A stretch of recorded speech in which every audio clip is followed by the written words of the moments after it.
But what is the new threat you see that's ruining our country, as you see it? So we are heading down an economic pathway that is far closer to Venezuela than most Australians are willing to admit. Now, I've been saying this since 2015 when I came back from Venezuela. I got laughed at the time, and I listed 5 specific things to look for. 5 specific things that when I was in Venezuela, I went, okay, I get it now. I see what's destroyed this country.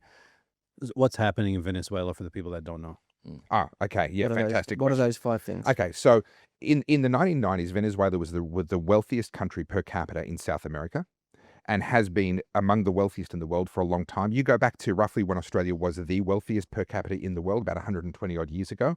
Venezuela was up there as well. And this is based on their rich resources. Rich resources, correct. So similar to gold, gemstones, tropical growing climate, beautiful tourism opportunities. I mean, what a stunning part of the world. It is fabulous. It really is. The largest proven heavy oil reserves. I think it's heavy oil in their case, more so than any other country in that particular type of oil.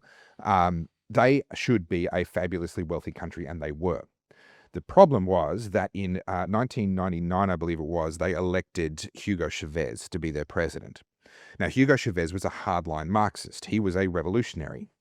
And he was actually beloved of the Australian Labor Party, by the way. The president of the Australian Labor Party, Warren Mundine, in 2007, signed a joint invitation along with a bunch of other sitting Labor Party MPs and academics to invite Hugo Chavez to come on a speaking tour in Australia. Just a quick explanation of a Marxist, because I think Kamala Harris's dad was a Marxist as well. Yeah, absolutely. So and links. Barack Obama listed it as his mentor, someone who is an avowed Marxist, a known Marxist. So Karl Marx, obviously a political theorist, mooched off his rich friend's dad for his entire life. So he lived like a Marxist. He just, he really lived out his values. He was an absolute burden on everybody. He essentially viewed capital as the enemy. He viewed production and the person who's working, the person who's putting in the hours, as where wealth comes from.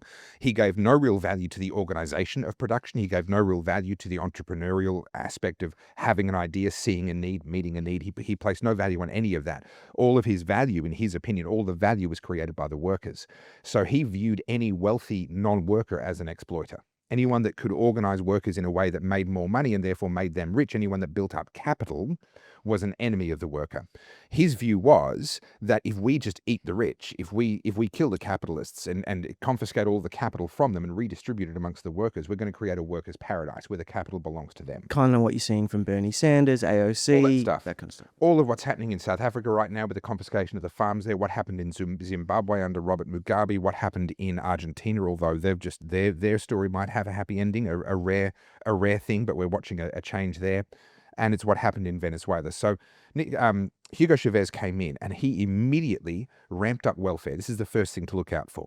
Now, in the 1950s, there was a book published by a couple, Cloward and Piven, and it's known as the Cloward-Piven strategy. I'm sorry to interrupt. I will keep it brief, but I wanted to let you know that this is just a clip, one little part of a 1.5 hour long podcast that I did with the Unemployable Media guys. They're awesome.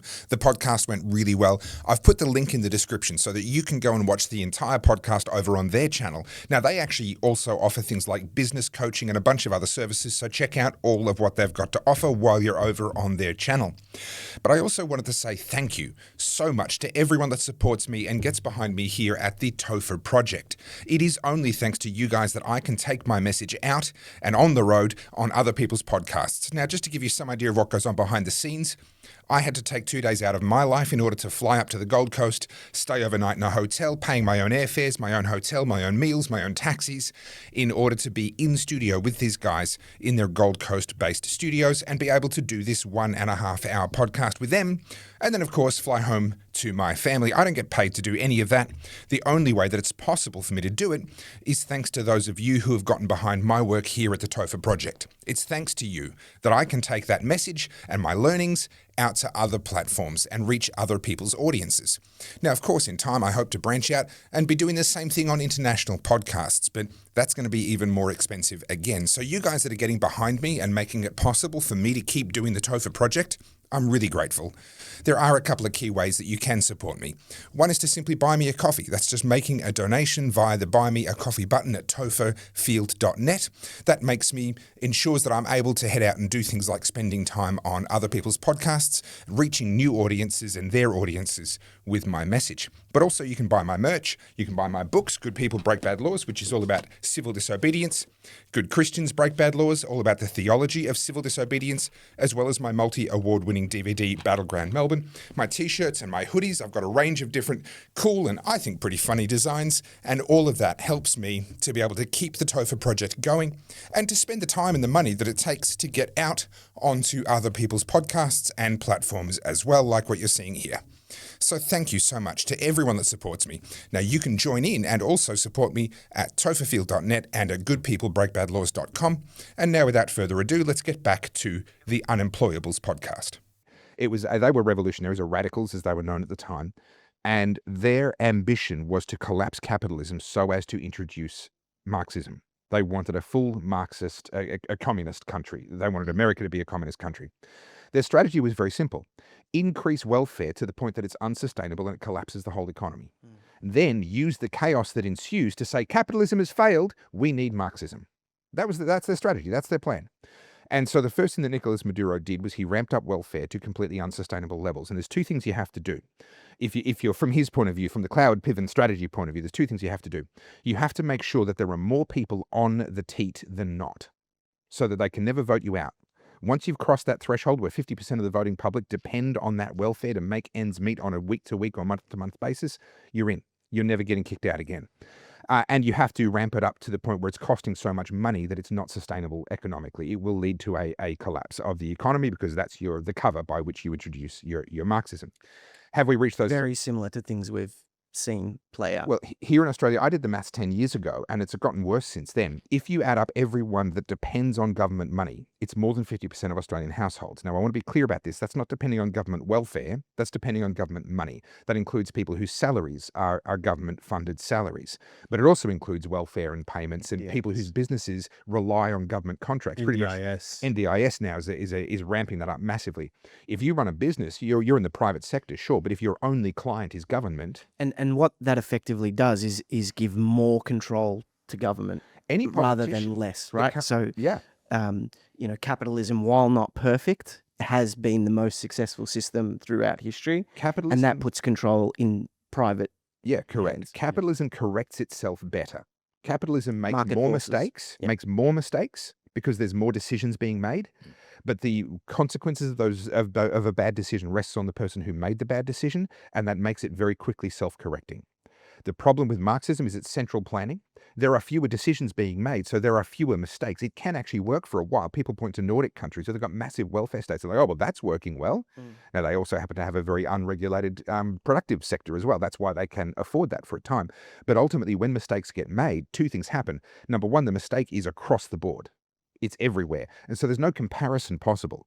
If you make a great business decision and I make a bad one, people can compare the pair and go, right, that's a better decision. But if there's one decision being made applied to everybody, there's no comparison.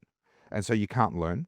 But secondly, also, the person who makes the decision is pretty much the only person exempt from it. These bureaucrats that are on their six-figure salaries in their ivory towers, they don't suffer the consequences. Even now, we're looking at them ramming through reforms to the superannuation taxes, unrealized gains. Exactly. I mean, it doesn't affect the pollies. It doesn't affect the pollies or the judges or the high-level bureaucrats. They're going to put this thing through, but like the jab, they're going to be excluded. Exactly. The fuck? Yeah, exactly. So Marxism is central planning, and so when you push up welfare to the point that number one, it'll never get voted out, and number two, it will collapse the economy. That's the first sign. I would say we've already ticked that box here in Australia. We've crossed that threshold, and I think recent elections serve to demonstrate that. Thank you so much for watching. I hope you've enjoyed that segment from the Unemployables podcast. Don't forget, that's just part of a 90-minute long chat that I had with them. The link to the full podcast over on the Unemployable Media channel is in the description of this video. And if you'd like to support the Topher project and help me to keep doing what I do, then please head over to topherfield.net and buy me a coffee if you'd like to make a donation, or head to Good People Break Bad Laws. Check out my best-selling books, my multi-award-winning DVD, and my cool line of merch with a whole range of different designs. All of that is much appreciated, and it's thanks to you guys supporting me that I'm able to do things like spending 2 days on the road to go to the Unemployable Media studio and be on this podcast that you've just watched a part of now. So thank you so much to everyone that's gotten behind me. Thank you in advance to those of you who are yet to get behind me, and I look forward to seeing you in the next video. Don't forget to always stay free.